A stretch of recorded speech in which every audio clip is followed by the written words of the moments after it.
President Jacob Zuma finally pays back his portion of the money for upgrades to his Nkandla homestead. A desperate night ahead for the families of trapped illegal miners in Nkandla. This is Newsnight. This is eNews Direct, rather. A very good evening to you. I'm Nkandla. And I'm Sandy the Gangose. Good evening. Now remember to comment on our stories. You can find us on Twitter and Facebook at eNews Direct. And tonight our hashtags are Nkandla, trap miners and penny Sparrow. Straight to our top story now. President Jacob Zuma has finally paid his portion of the money for the Nkandla upgrade. National Treasury says the money was paid into the country's revenue fund. Treasury was instructed by the Constitutional Court to calculate those costs. It then ordered the president to pay 7.81 million rand for the non-security related features, including the swimming pool and cattle kraal. Now Zuma confirmed he has paid the amount with the help of a home loan. Just under 15 months after the economic freedom fighters demanded that President Jacob Zuma pay back the money for state-sponsored upgrades to his Nkandla homestead, he has done just that. Nkandla. The presidency has now confirmed that 7.8 million rand has been paid by Zuma to the South African Reserve Bank, as ordered by the Constitutional Court earlier this year. The National Treasury must determine a reasonable percentage of the cost of those measures which ought to be paid personally by the President. The court was clear that the President had to personally pay the money, and he has complied with the court's order. And he raised the money through a home loan so that he could comply with the court decision. Zuma's home loan was secured through VBS Mutual Bank, which specializes in bonds for homes built on land owned by traditional authorities. VBS is part owned by the Public Investment Corporation and the paramount chief of the Vivenda people, a currently vacant throne as Zuma was recently barred from conferring kingship status to Tony Mpepu Ramabulana after kingship contender Masindi Mpepu Ramabulana challenged the process in court. Although the terms of the loan have not been released, 7.8 million rand at the current prime lending rate of 10.5% will need to be serviced with a monthly repayment of just under 78,000 rand over 20 years, just over 86,000 rand a month over 15 years, and a whopping 105,000 rand a month if paid back in 10 years. And it's still not clear if the president will be servicing his home loan by only using his annual salary of 2.8 million rand. Nicolaus Bauer, Johannesburg. The families of illegal miners who've been trapped underground since last week are getting desperate. Rescue operations at a disused mine in Nkandla were halted when a fire broke out underground. Authorities are still assessing whether it is safe to resume. Several illegal miners have been taken into police custody.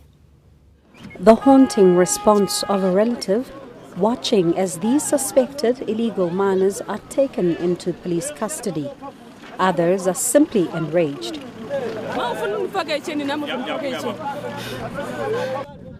These men have made a lucky escape. It's still unclear if they're part of the group that's been missing since last week. News of the paused rescue operation is causing frustration for families anxious about the safety of their loved ones. While officials have not confirmed any deaths, this man is convinced his younger brother will come up in a body bag. Awatholanga esaphila, that's why befike bamsesha bathatha ifoni yakhe ukuthi ibe evidence, and ifoni yakhe nginayo mina.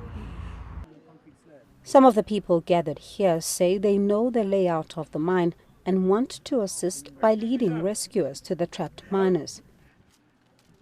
Just moments ago, relatives went underground not far from where I'm standing in search of their loved ones.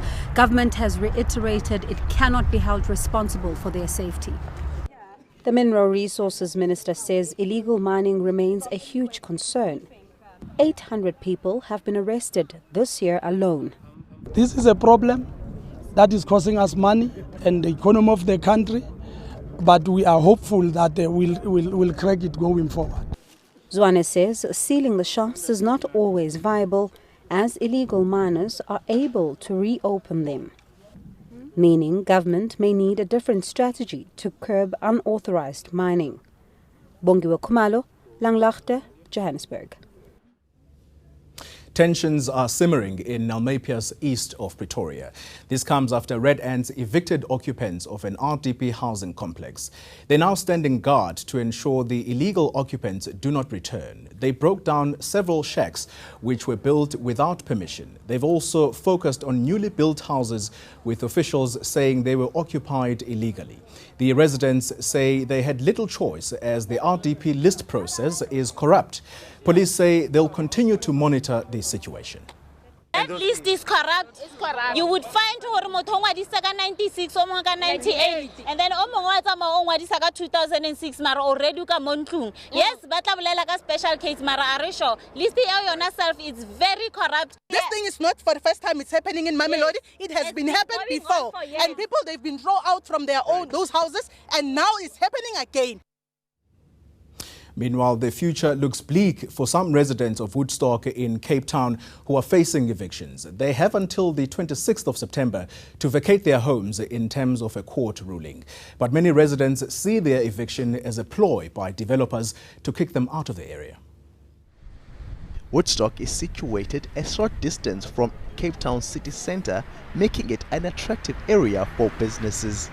Over time, areas such as Woodstock have become run down. But there's now a renewed effort to revamp them into upmarket modern areas. This in turn leads to bad news for the usually poor residents who can no longer afford soaring rental costs.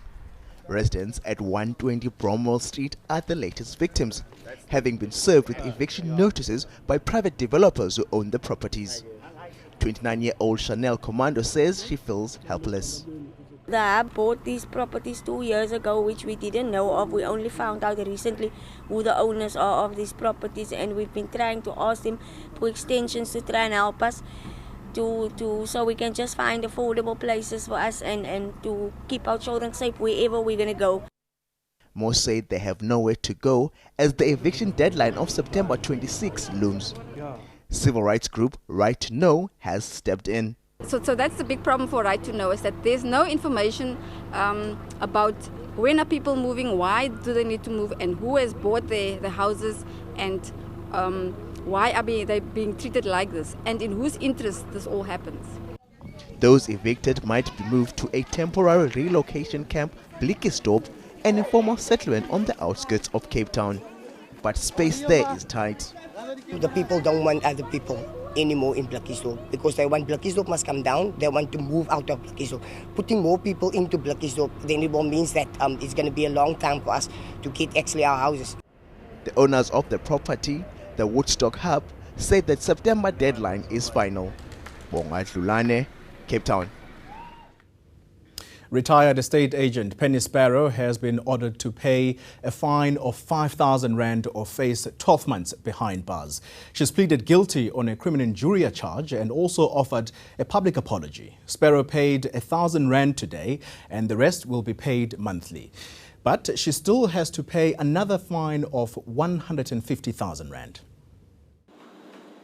8 months after her racist rant, Penny Sparrow makes a public appearance. She was in court to hear her fate on a criminal injury charge and broke down when asked to read her public apology. I, Penelope Dora Sparrow, hereby wish to make a public apology for my thoughtless behavior. I have hurt the feelings of my fellow South Africans. I realize that what I have done is wrong. I'm very, very sorry. She's been ordered to pay 5,000 rand for a Facebook post in which she referred to black beachgoers as monkeys. She's also received a suspended jail sentence. You are therefore sentenced to a fine of 5,000 rand or 12 months imprisonment. And in addition to this, you are sentenced to undergo 2 years imprisonment, which is suspended for a period of 5 years, on condition that you are not again convicted of criminal injury committed during the period of suspension. In a separate Equality Court case in June, Sparrow was found guilty of hate speech.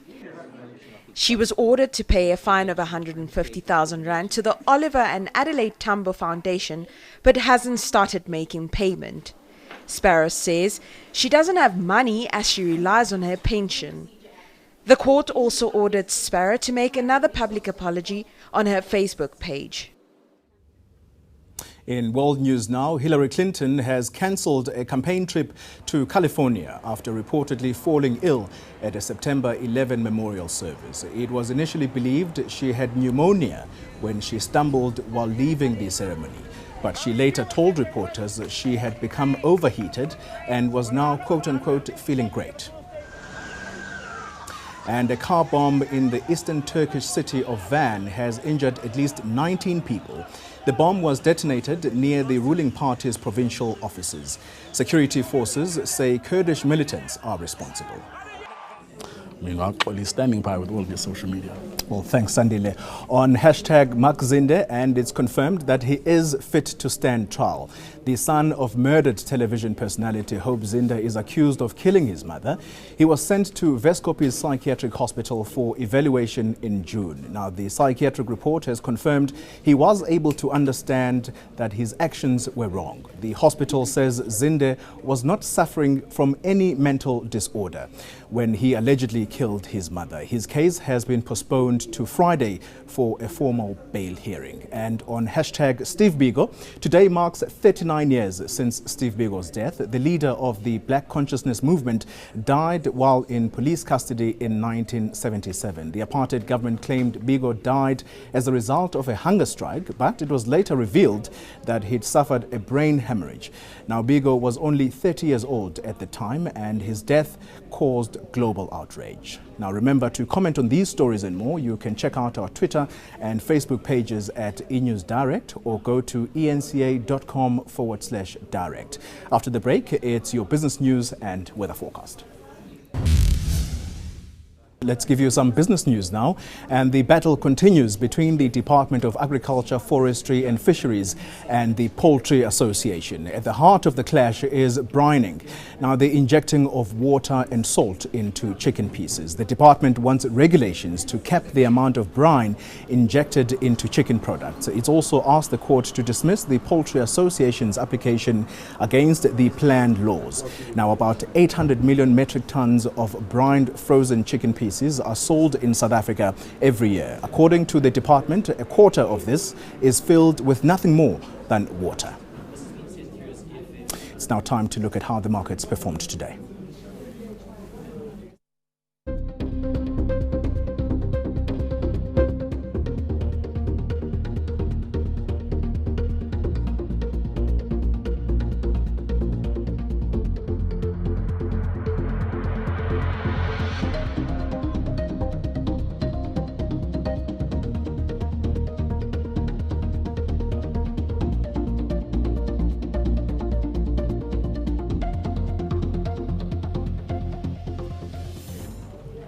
Your weather forecast is up next with Candice McKechnie.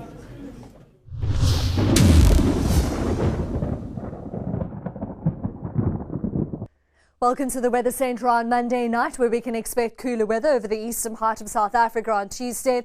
And that's as a cold front sweeps up the east coast, bringing in cloudy weather and the possibility of rainfall. We're also expecting a band of thundershowers from the northwest all the way through to the eastern interior, with some drizzle extending along the northeastern escarpment, but with a sunny and warmer day expected over the western parts.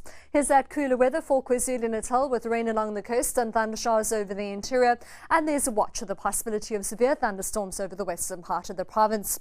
A chilly day is forecast throughout the Eastern Cape on Tuesday, with some light rain or drizzle along the coast as well as for the adjacent lying interior. Still cool over the southern part of the Western Cape, but with a mild to warm day for the rest of the province, and you'll see a bit of cloud overhead.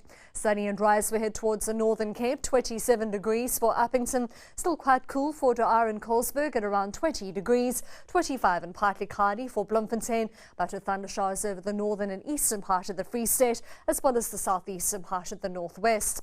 30 degrees and dry as we head to Vryburg and Mahikeng. In the mid-30s for Lepelale and Musina. A sunny day for Polokwane at 27 and Zanin at 31. 24 for Bombela with the possibility of drizzle later on in the day, and we're expecting thundershowers as we head towards the Highveld with a warm afternoon. We'll also see those first spring thunderstorms for the southern parts of Gauteng. 28 degrees for Johannesburg, 30 degrees for Soweto and Pretoria, but Pretoria partly cloudy and dry. On Wednesday, you'll see thunderstorms still on the forecast from the northwest all the way through to the east coast. Cloudy, wet and cool as we head towards Bombela at 19 degrees, but sunny and warm over the western parts. And then on Thursday, a cold front brings in rain and cooler weather for Cape Town, with some rain still in the forecast for Richards Bay, but with a dry and warm day for the rest of the country. That's all from the Weather Centre for now. Have a great night.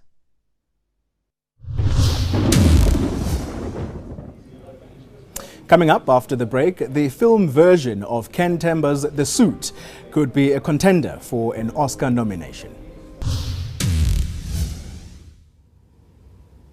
Now, the film version of Nkandla's short story The Suit will be showcased at the 20th Urban Film Festival next week. It will indeed. It's a qualifying festival for Academy Award nominations.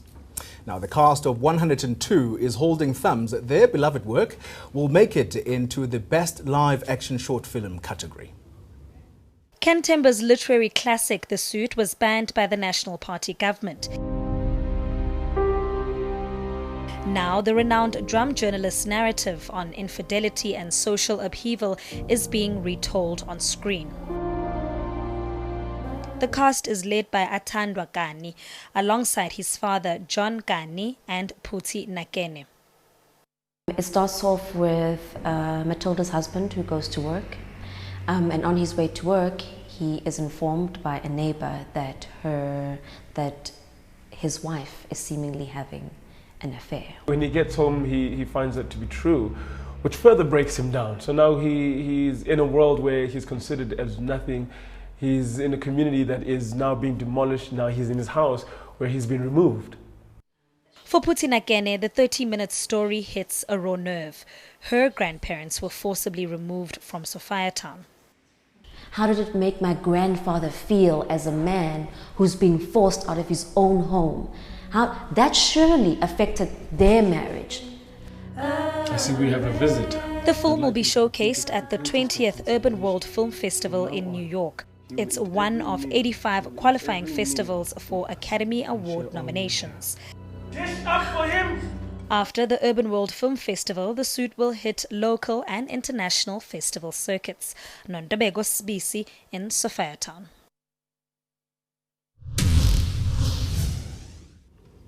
Now, here's a recap of your main stories. President Jacob Zuma finally pays back his portion of the money for upgrades to his Nkandla homestead.